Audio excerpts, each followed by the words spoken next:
నమస్కారం. ప్రస్తుతం మనతో పాటు జ్యోతిష్య బ్రహ్మ నవరత్న నిపుణులు, ప్రముఖ ఆధ్యాత్మికవేత్త, ప్రముఖ జ్యోతిష్య వాస్తు పండితులు బ్రహ్మశ్రీ ఉమామహేశ్వరరావు గారు ఉన్నారు. వారితో మాట్లాడిద్దాం.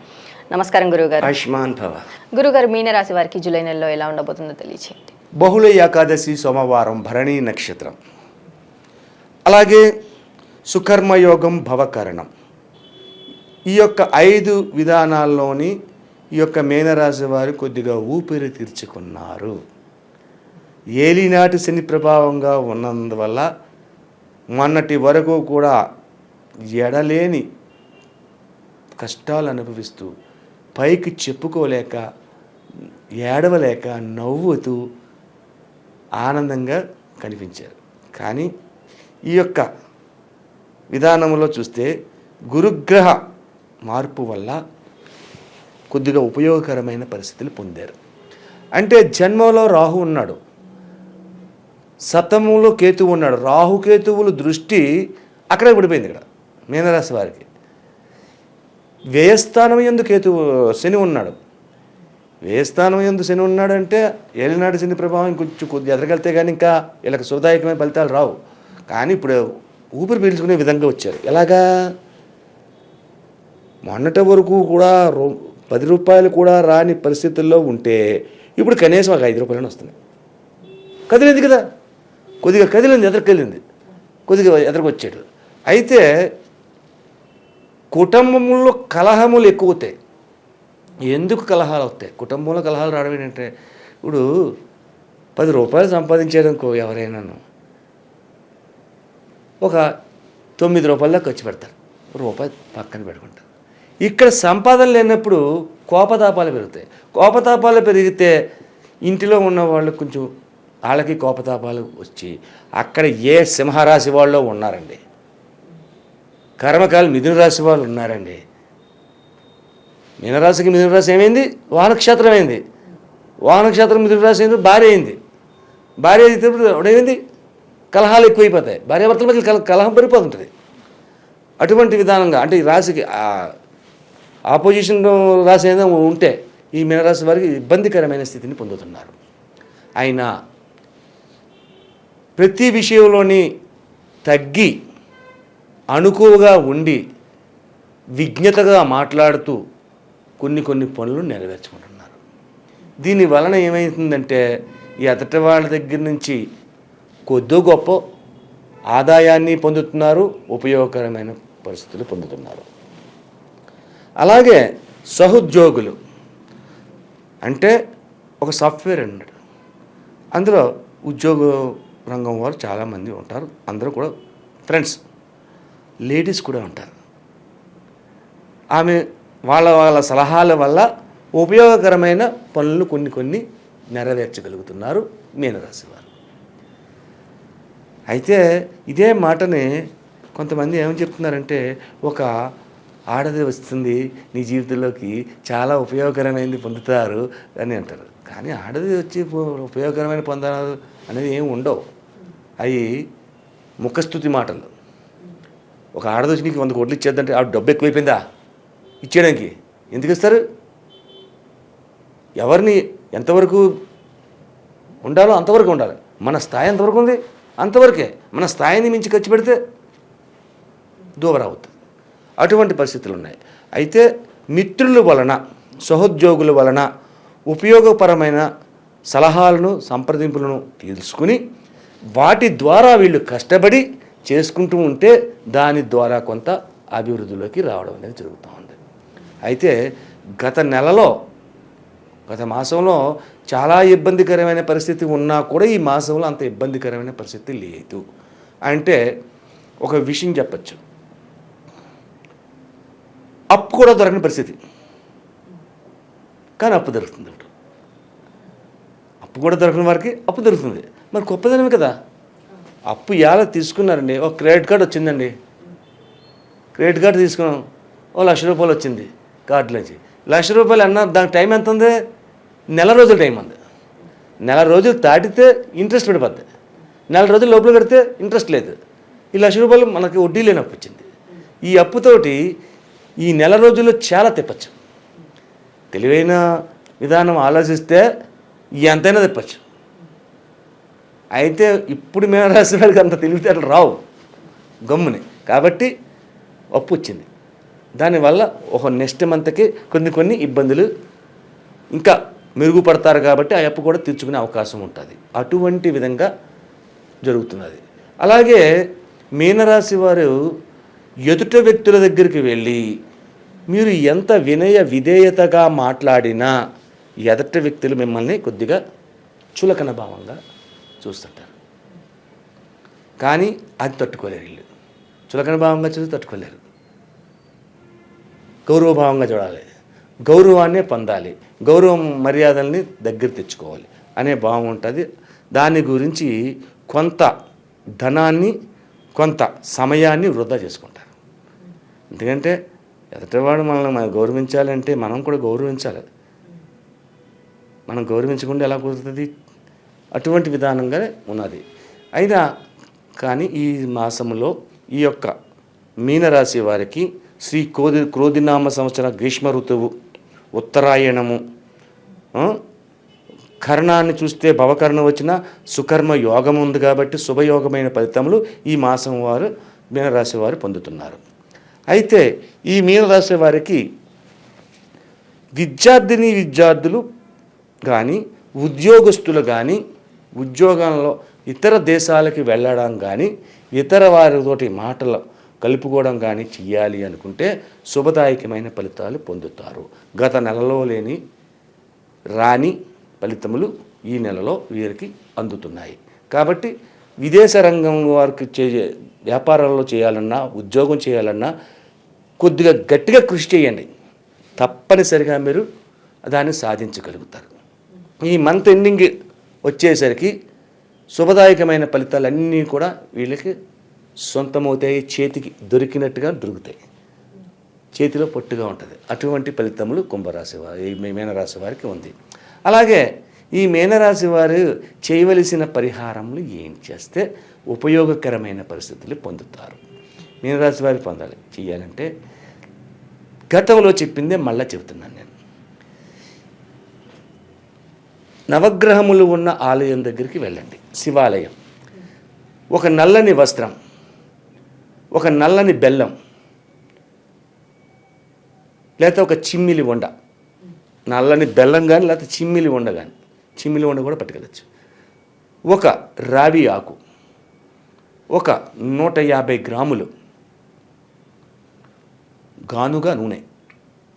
ఆ నూనెను తీసుకువెళ్ళి కొద్దిగా నల్ల నువ్వులు, ఒక పిడికడి ఉండే నల్ల నువ్వులు తీసుకుంటే 50 గ్రాములు నల్ల నువ్వులు తీసుకుని శివాలయం దగ్గరికి వెళ్ళి పంతులు గారితో చెప్పండి, శనేశ్వరుడికి, మరి ఏళ్ళనాటి శని ఇక్కడ, శనేశ్వరుడికి కొద్దిగా సంకల్పం చెప్పి పూజ చేయించండి అని చెప్పండి.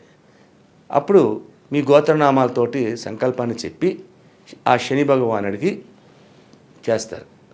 ఆ నల్లని వస్త్రాన్ని శని భగవానుడికి కప్పి దాని మీద నూనె పొంచి కొన్ని నువ్వులు వేయించి ఆ తదుపరి చిమ్మిలి రావియాకు పెట్టి అక్కడ చిమ్మిలిని అందులో పెట్టి నివేదన చేయించండి. అలాగే ఒక మట్టి కుండ పట్టుకెళ్ళండి, ఈ మాత్రం మట్టి కుండను పట్టుకెళ్ళండి. మట్టి కుండతోటి నీళ్లు తీసుకుని ముందు ప్రదర్శన చేసేటప్పుడే శనేశ్వరుడు కానించి బుధుడు కానించి అన్ని నవగ్రహాలకి ఒక్కొక్క చెంబుడు మట్టి కుండతో నీళ్లు పోయండి. అది పక్కన పెట్టండి ఆ కుండని. ఆ తర్వాత శుభ్రంగా అభిషేకం జరుగుతుంది, పూజా కార్యక్రమం అయిపోతుంది. పూజా కార్యక్రమం అయిపోయిన తర్వాత నమస్కరించుకోమంటారు.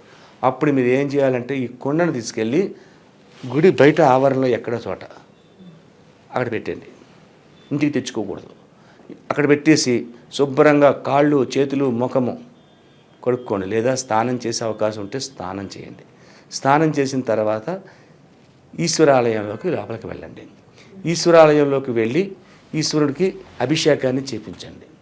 అభిషేకాన్ని చేపించి ఉపయోగకరమైనటువంటి పరిస్థితులు పొందాలి అనుకుంటే ఆ రోజు నాడు ముందుగా మీరు శనేశ్వరుడికి నూనె పోస్తున్నప్పుడు మీ చేతులకు నూనె తగిలింది, ఆ రోజు నాడు ఆయిల్ లేని పదార్థాన్ని తినాలి. అంటే మజ్జిగ అన్నం, కర్డ్ రైస్ తప్ప రెండోది ఏమీ లేదు. ఇంకా మీకు కావాలంటే పళ్ళు, పాలు, కూర కానీ ఇడ్లీ కానీ. ఇడ్లీ తినాలంటే ఇడ్లీ తినచ్చు, పంచదార ముంచి తినాలి. చట్నీలో ఆయిల్ ఉంది, కారపొడిలో ఆయిల్ ఉంది, కాబట్టి అవి పనికిరాదు. ఆయిల్ లేని ఫుడ్ తీసుకోండి. ఇటువంటి పరిహారం చేస్తే ఈ మీనరాశి వారికి అత్యధికమైన శుభదాయకమైన ఫలితములు వెంటనే వస్తాయి. చిమ్మిలి నైవేద్యం వల్ల అత్యధికమైన లాభాలని పొందుతారు. కాబట్టి చిమ్మిలి నైవేద్యం పెట్టించండి. ఈశ్వర ఆలయంలోకి వెళ్ళి ఈశ్వరుడికి అభిషేకం చేయించండి. తర్వాత అభిషేకం చేసిన తర్వాత సాయం సంధ్యా సమయంలో మళ్ళా ఈశ్వరాలయానికి రావాలి. ఏం తేవాలి? కొద్దిగా వరిపిండి, ఒక బాటిల్, వాటర్ బాటిల్, చిన్న బాటిల్, ఒక 2 ప్రమిదలు, 5 ఒత్తులు, 4 అగరబత్తీలు, 2 రావి ఆకులు, ఒక చిన్న బెల్లం ముక్క, తెల్ల బెల్లం, నల్ల బెల్లం కాదు. పొద్దున్న నల్ల బెల్లం పెట్టాం, సాయంత్రం తెల్ల బెల్లం పెట్టాలి.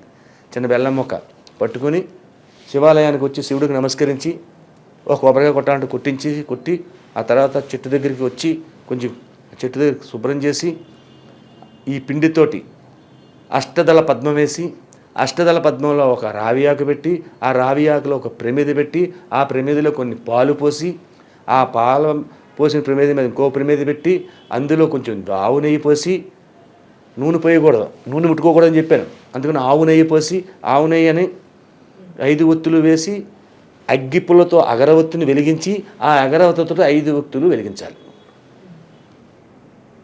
అగ్గిపుల్ల వెలిగించకూడదు. దీన్ని పంచముఖ పాలదీపం అంటారు.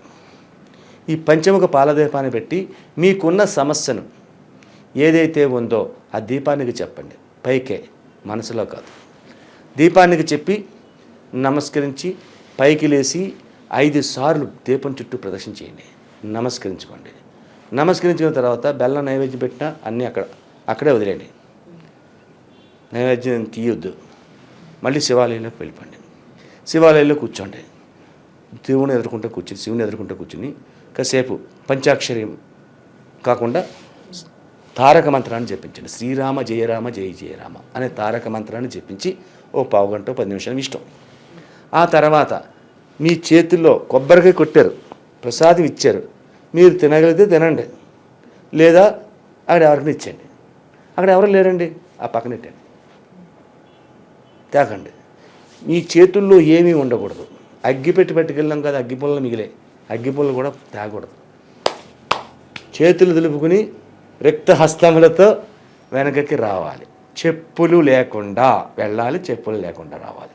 ఇంటికి వచ్చిన తర్వాత కాఫీ, టిఫిన్ ఉండదు, పళ్ళు, పాలు. టిఫిన్ అంటే ఆయిల్ వచ్చిన ఫుడ్ వచ్చేస్తుంది మళ్ళీ, అందుకని పళ్ళు, పాలు వాటితో తీసుకోండి. లేదండి మేము కూరలేదే మేము తినలేమండి, లేకపోతే మాకు కుదరదండి, ఏం చేయాలి? దానికి నేతితోటి నైవేద్యం పెట్టండి, తాలింపు పెట్టండి. పచ్చడి చేయాలనుకోండి, నెయ్యి చేయండి, ఆయిల్ పోసి మానేసి కొంచెం నెయ్యి చుక్కేసి తాలింపు పెట్టించుకోవచ్చు. అది టేస్ట్గా ఉంటుంది. నేతితోటి చేసుకున్న ఇది తినవచ్చు. ఆ రకంగా తిని కింద పక్క వేసుకోండి. ఉదయాన్నే లేవండి, తెల్లారితే ఆదివారం మీ దినచర్య విధంగా జరుగుతుంది. ఇలా చేస్తే ఈ మీనరాశి వారికి ఏలినాటి శని ప్రభావంలో ఉన్న ప్రభావం తగ్గి సుఖవంతమైన జీవితానికి దగ్గర పడతారు. అలాగే గురువుగారు, మీనరాశి వారికి జూలై నెలలో ఎలా ఉండబోతుంది, అలాగే వారు పాటించాల్సిన పరిహారాలు ఏంటి అనేసి కూడా చాలా చక్కగా వివరించారు. ధన్యవాదములు. మనోవాంఛా ఫలసిద్ధిరస్తు. మా యూట్యూబ్ని మీరు అందరూ శ్రద్ధగా చూస్తున్నారు. అలాగే మీ దగ్గర నుంచి మాకు చాలా కాల్స్ వస్తున్నాయి, ఆనందదాయకంగానే ఉన్నది. కానీ ఒక చిన్న విషయాన్ని మీకు తెలియపరచాలి. ఏమిటి అంటే, మనం చెబుతున్నది తిథి వార నక్షత్ర యోగ కరణములతో పాటు గ్రహ సంచారమును చూసుకుంటూ గోచార ఫలితాన్ని మాత్రమే చెబుతున్నాం. అంటే వెంకటేశ్వరరావు అనే పేరు వాళ్ళు ఉన్నారు. వెంకటేశ్వరరావు ఎంతమంది ఉన్నారు? కొన్ని కోట్ల మంది ఉన్నారు. అందరికీ ఒకటే ఫలితం రాదు. అలాగే ట్వీన్స్ పుట్టారు, రాముడు లక్ష్మణుని పేరు పెట్టారు. వాళ్ళిద్దరి జాతకం ఒక రకంగా ఉండదు, రకరకాలుగా మారిపోద్ది. అలాగే మనం చెప్తున్నది గోచార ఫలితంలో చెప్తున్నాం కాబట్టి 100% మీ జాతకం కాదు. మీకు కొన్ని పాయింట్స్ మాత్రమే కలుస్తుంటాయి. ఒక 50% 60% కూడా కలవచ్చు. ఉన్నదంతా కరెక్ట్గా మీకు అనువదించడం జరగదు. కాబట్టి ఇది తెలుసుకోవాలంటే మన స్వజాతకము అంటే ఏ తిథి వార నక్షత్ర యోగకరణాల్లో పుట్టాము, ఏ నక్షత్రంలో పుట్టాము, అటువంటి సమయంలో పుట్టాము, దీని వలన జరుగుతున్న గ్రహబలం ఏంటి అనేది. అంటే ఇక్కడ మనం చెప్పుకోనిది ఒక్క గోచార చక్రాన్ని మాత్రమే చూసి చెప్తున్నాం. అదే నీ జాతకాన్ని చెప్పాలి అంటే రాశి చక్రం చూడాలి, భావచక్రం చూడాలి, నవాంశ చక్రం చూడాలి, ఇంకా చాలా చక్రాలు ఉంటాయి. ఎన్నట్లకంటే ముఖ్యమైనది ఈ 3 చక్రాలు మేము చూసి చెప్తాం. చూసినందువల్ల మీకు 100% వస్తుంది. దాంతోపాటు మీ ముఖ కవళికలు, మీ ముఖ వర్చస్సు, మీ యొక్క చేతి రేఖలు, మీ యొక్క నాడి, ఇటువంటివన్నీ తెలుసుకుంటే 100% తెలుసుకుని శుభయోగమైన ఫలితాలు పొందుతారు. అదృష్ట రంగులు, అదృష్ట రత్నాలు, అదృష్ట యోగాలు, అదృష్ట వారాలు, అదృష్ట నక్షత్రాలు, కీడు చేసే నక్షత్రాలు, ఇవన్నీ కూడా మీ యొక్క జాతకానికి వస్తాయి. కాబట్టి ఎవరైనా జాతకాన్ని తెలుసుకోవాలంటే జ్యోతిష్యుని దగ్గరికి వెళ్ళి తెలుసుకుంటే మీకు 100% పొందుతారు. నమస్తే.